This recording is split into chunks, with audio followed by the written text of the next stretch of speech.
Gálatas 1:1. Paulo, apóstolo, não da parte de homens, nem por meio de alguns homens, mas por Jesus Cristo e por Deus Pai que ressuscitou dos mortos. E todos os irmãos que estão em comigo, a igreja da Gálatas, ó, igreja da Gálatas. Por quê? É uma só igreja. Você pegar, ó, ele cita a comunidade de Gálatas ali, igreja. Agora você pega em 2 Coríntios, olha só que interessante, Paulo cita também a comunidade de Coríntios de igreja, Paulo após Jesus Cristo, pela vontade de Deus, e o irmão Timóteo, a igreja de Deus que está em Coríntios, e todos os irmãos que estão em toda a Caia. Por quê? É uma unidade. Porque 1 Coríntios 12:28 foi constitucionalmente os apóstolos. Os apóstolos. Por quê?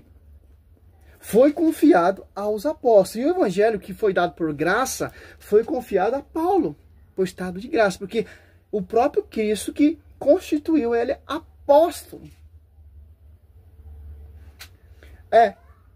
Esses apóstolos dessa autoridade que se auto-ungem apóstolo, Cristo apareceu para eles?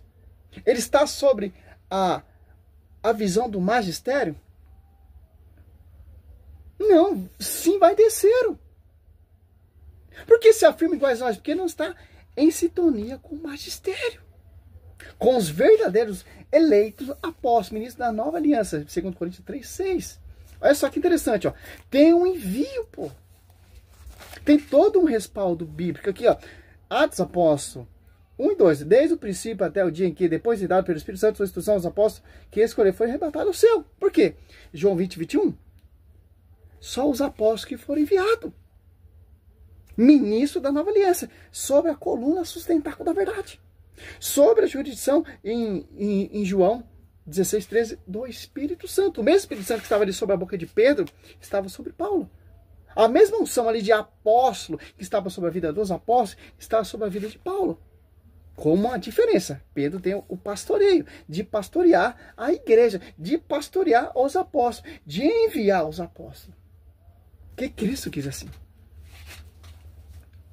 E Paulo tem que reconhecer isso lá em Jerusalém, onde que era a sede, que é um livro de travessia. A igreja era em Jerusalém, foi transferida aonde Pedro e Paulo foi martirizado, que é a igreja eleita, segundo 1 Pedro 5:13.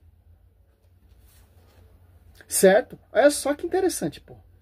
Paulo, ele, olha só, Atos Apóstolos 2, desce